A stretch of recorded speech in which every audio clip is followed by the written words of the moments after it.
Doctor BR Ambedkar Konaseema జిల్లా ముమ్మిడివరంలో జాతీయ Congress party జిల్లా ఎస్సీ సెల్ చైర్మన్ వడ్డీ నాగేశ్వరరావు ఆధ్వర్యంలో పార్లమెంట్ అభ్యర్థి జంగా గౌతమ్ మీడియా సమావేశం ఏర్పాటు చేశారు. రాష్ట్రంలో వైసీపీ పార్టీ ప్రభుత్వంపై ప్రజల్లో చాలా వ్యతిరేకత పెరిగిందని, కాంగ్రెస్ పార్టీకి ప్రజల్లో చదువుకున్న వారిలో చాలా ఆదరణ కలిగిందని అన్నారు. కాంగ్రెస్ ఇచ్చిన మేనిఫెస్టో కూడా ప్రజలు చాలా ఇష్టపడుతున్నారన్నారు. రైతు రుణమాఫీ 2 లక్షలు, ప్రత్యేక హోదా, ఇల్లు కట్టుకునే వారికి 5 లక్షల రూపాయలకు, వితంతువులకు 4,000 రూపాయల పెన్షన్, వికలాంగులకు 6,000 రూపాయల పెన్షన్, మహిళలందరికీ ఏడాదికి 1,00,000 రూపాయలు మహిళల అకౌంట్లోనే వేస్తామని, మహిళలు బాగా కాంగ్రెస్ పార్టీని నమ్ముతున్నారని అన్నారు. రైతు పండించిన పంటకు నష్టపరిహారం 50,000 ఇప్పిస్తామన్నారు.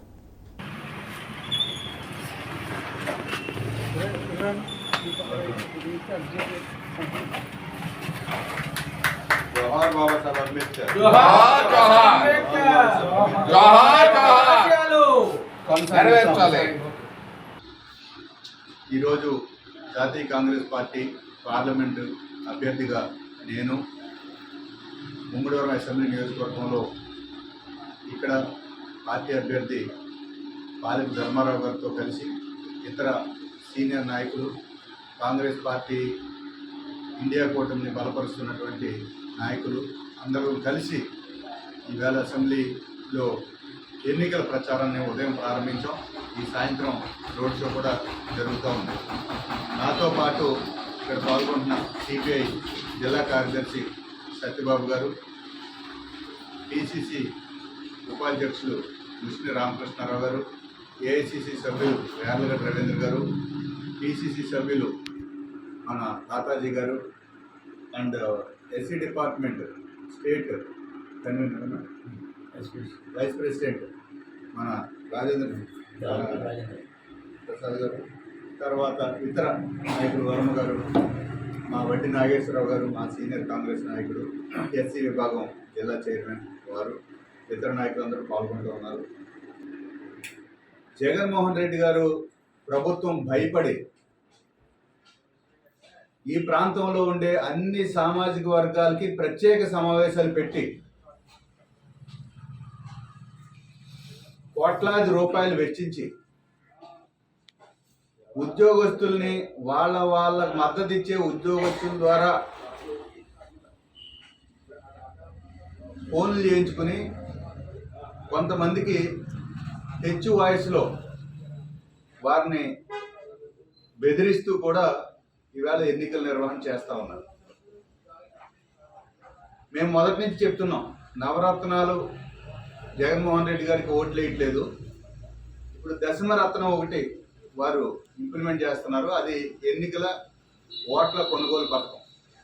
ఈ ఓట్ల కొనుగోలు పథకం మొదలైంది ఊళ్ళల్లో, పల్లెల్లో. 2,000 ఓటికి 3,000 మొదలైంది. పల్లెల్లో తిరుగుతూ ఉన్నారంతా. వాళ్ళ 75 మందికి ఓటర్లకి ఒక ఏంటి పేరు, అది వైసీపీ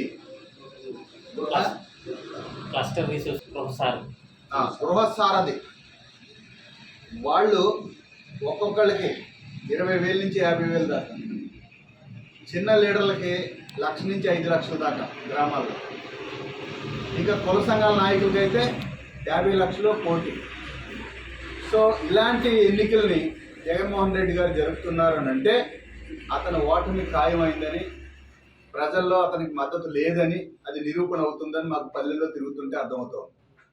ఉద్యోగాలు రాష్ట్రంలో 30 లక్షల ఉద్యోగాలు కేంద్రంలో, ఎందుకంటే జాతీయ పార్టీగా రాష్ట్రంలోనూ కాంగ్రెస్, కేంద్రంలోనూ కాంగ్రెస్ వస్తే చేస్తామని ఈ హామీలు చాలా ప్రజల్ని ఆకట్టుకుంటున్నాయి, అవసరాలుగా భావిస్తూ ఉన్నారు. అన్నిటికన్నా మరొక ముఖ్యమైన అంశం, భారతీయ జనతా పార్టీ అధికారంలోకి వస్తే కేంద్రంలో కనుక పొరపాటున భారత రాజ్యాంగాన్ని మార్పు చేస్తారనే విషయం పల్లెల్లో ఉండే విద్యావంతులైన అందరికీ చేరింది. వాళ్ళందరూ కూడా ఈ రాజ్యాంగాన్ని పరిరక్షించుకోవాలంటే జాతీయ కాంగ్రెస్ని కాపాడుకోవాలి, కాంగ్రెస్ ఓటు వేయాలని కూడా ఇవాళ పల్లెల్లో ఆలోచన జరుగుతూ ఉంది, పట్టణాల్లో ఆలోచన జరుగుతూ ఉంది. కనుక ఈసారి ఓటు రాజ్యాంగ పరిరక్షణ ఓటుగా కూడా ఓట్లు ప్రజలు వేయబోతూ ఉన్నారు. డాక్టర్ బాబాసాహెబ్ అంబేద్కర్ రచించినటువంటి రాజ్యాంగాన్ని మార్పు చేస్తారనే, బీజేపీ మార్పు చేస్తారనే అంశం ప్రజల్లో, పల్లెల్లో బలంగా పోతా ఉంది, పోయింది కూడా. కనుక వైసీపీకి ఓట్లు వేసినా వీళ్ళు బీజేపీ బలపరుస్తారు, టీడీపీకి ఓట్లు వేసినా బీజేపీని బలపరుస్తారు. బీజేపీని బలపరచడం అంటే ఈ రాజ్యాంగాన్ని మార్పుకి అవకాశం ఇవ్వటమే. కనుక వైసీపీకి టీడీపీకి ఓటు వేయకూడదని విద్యావంతులైనటువంటి యువకులు ముఖ్యంగా కోనసీమ జిల్లాలో విపరీతంగా ఆలోచన చేస్తూ ఉన్నారు. ఇవన్నీ కూడా కాంగ్రెస్ పార్టీని అనూహ్యంగా ఒక సైలెంట్ వేవ్ కాంగ్రెస్ పార్టీకి ఉందని మీ ద్వారా తెలియజేస్తాను.